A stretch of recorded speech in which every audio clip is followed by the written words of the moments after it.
And from my reading from Augsburger, he said that's pretty standard if you're from a Western individualist culture. Uh, it's grounded in making yourself feel better, releasing your resentment. I'm not saying that's bad. I'm just saying that's characteristics. Plus, in the Western culture, family, marriage, community, and this is just generalization. They don't necessarily overlap. I mean, you have many communities. And then the conflict, if you have a conflict with someone, it's owned only by you and the other person. The other people need not be involved, because they're all from different communities. You belong to many communities. So as a result, it becomes not an issue for the community or between people. It becomes just an individual issue. Like, will I forgive? Will I let go? It becomes just sort of like that. So that's the tendency of unilateral. So I'm just saying that. It's not saying anything wrong or bad about it. It's just from a Western mindset. It seems like, based on his research, that's where it goes. The other way is more for collective cultures. For example, the Bible in ancient times, they're collectives. And 2/3 of the world today are more collective cultures. To them, it's mutual because it's a social transaction. It's interpersonal. And the conflict belongs to the community as well as to the people who are in dispute. So it's not just between two people, it becomes everyone's issue. It's something that needs to be worked on by everybody, actually. And the focus is on regaining the other as a sister or brother, meaning the relationship. So it's more than just about releasing oneself, but it's about gaining, in a way, harmony back, or, there's other alternatives, You either restore back, or you create a new relationship that's possible, or you transform it in a certain way. So again, I'm just saying tendencies in terms of cultures that could play a part too. Any comments on that? Oh, yeah. You're saying Thai, forgive but don't forget. I was going to ask about that. What is for Thai? What is it? Huh? What is it for Thai? I've seen a lot of people, they forgive but they don't forget. Because if they say to forgive, but then they'll bring it years back. No. I said, I thought you forgiven, But is it individual or unilateral, or is it mutual? You, you know what? Is it the whole community It's the whole involved, or is community it just? involved.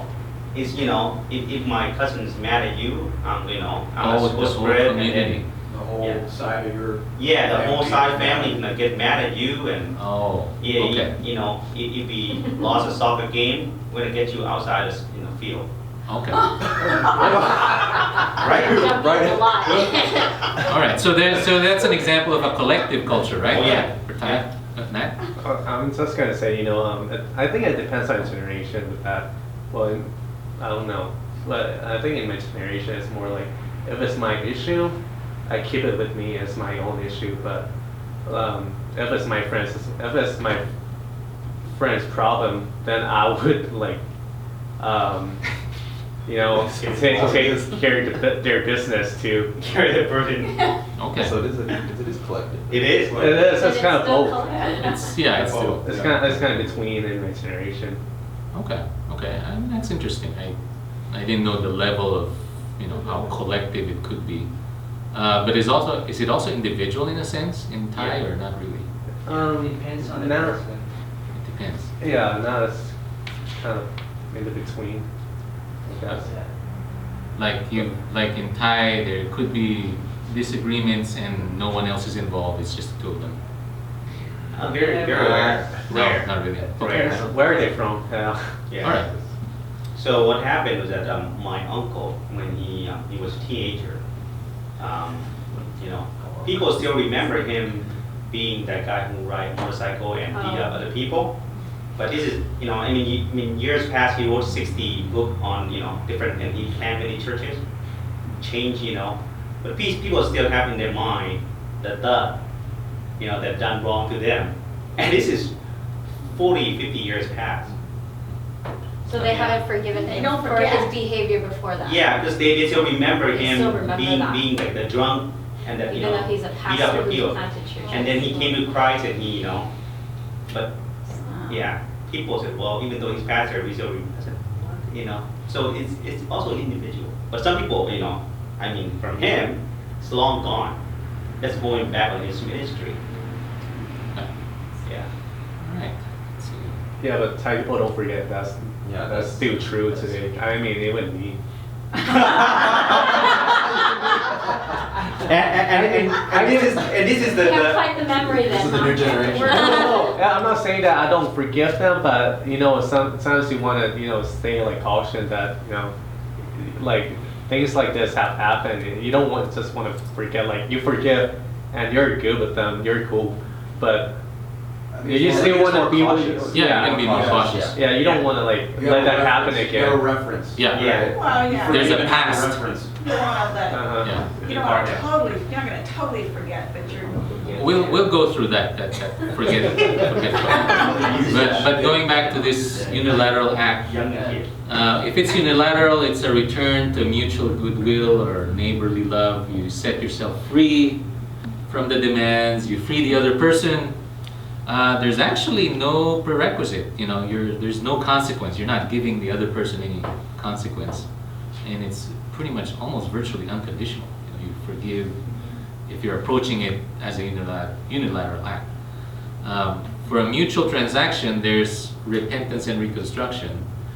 What happens is you face the injury, you talk about it, you kind of feel the impact in the community, and you try to work it out towards a goal, mutual justice. So in a way, a mutual transaction approach, it's conditional. There's going to be expectations for the person who offended, the offender, and I don't know, maybe there's some to the offended too. So you can see, the complications involved if you go to that route as opposed to the unilateral act. So going back, is there unconditional forgiveness, or is this just merely a return to love and acceptance? What you call releasing. Is that just loving and accepting? Is repentance essential and central to forgiving? What forgiveness is possible without repentance? If there is no repentance, does the offended move to loving openness and then grieve the failure of the relationship? If there's no repentance, is there a grief process involved? And then when there is repentance, does this lead to openness to a new relationship? If there is repentance involved, or a return to the prior relationship. So it's all more issues as you go deeper into forgiveness. Okay, we only have time to deal with a few things here. I actually have more charts, so that I'll save that for next. Accepting and forgiving are different. We accept people for the good that they are or do. We forgive persons for the evil that they did or caused. So I just want to distinguish a few concepts before moving on. The difference between accepting and forgiving. Any comment about that before I move to, accepting someone versus forgiving someone? How about tolerating? Already. Oh, we'll get there. That's number 3. We go to number 2. Excusing and forgiving are different. We excuse people when we no longer hold them accountable. They're released from anything that they owe you. But we forgive people when we actually hold them accountable and don't excuse them. I think they are different. See the difference? There's a different concept there. As opposed to just letting them do. And I think the first one is different too. Tolerating and forgiving. We tolerate what another has done when we overlook or ignore. You just take a blind eye. But we forgive what we cannot tolerate, overlook, or ignore. Is forgiving much tougher then? It's kind of, it's easier to just tolerate, right? Yeah. Or is that not even accurate? When you tolerate, doesn't it like eat you up anyway? Yes. You're You still know? bothered. You're still bothered, but the other option, it's just there's still work there either way. Although it may seem easier to tolerate, it may seem easier to excuse. Because But- if you get to, I'm sorry, I'm sorry. if you get to that point, I don't think Mark's gonna get to a point on the 3. Because once you get to that point that you tolerate, then you have that level that it bother you. If it didn't bother you, just don't even worry about it. If True. it bothers you, then you tolerate because it now is affecting you, and how much is affecting you. Okay, so there's it depends, in a sense.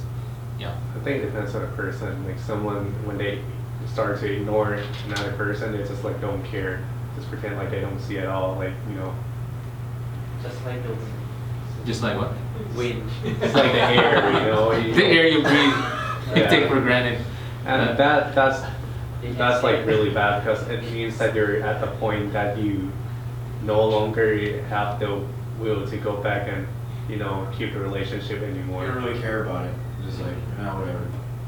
In Pilar. No.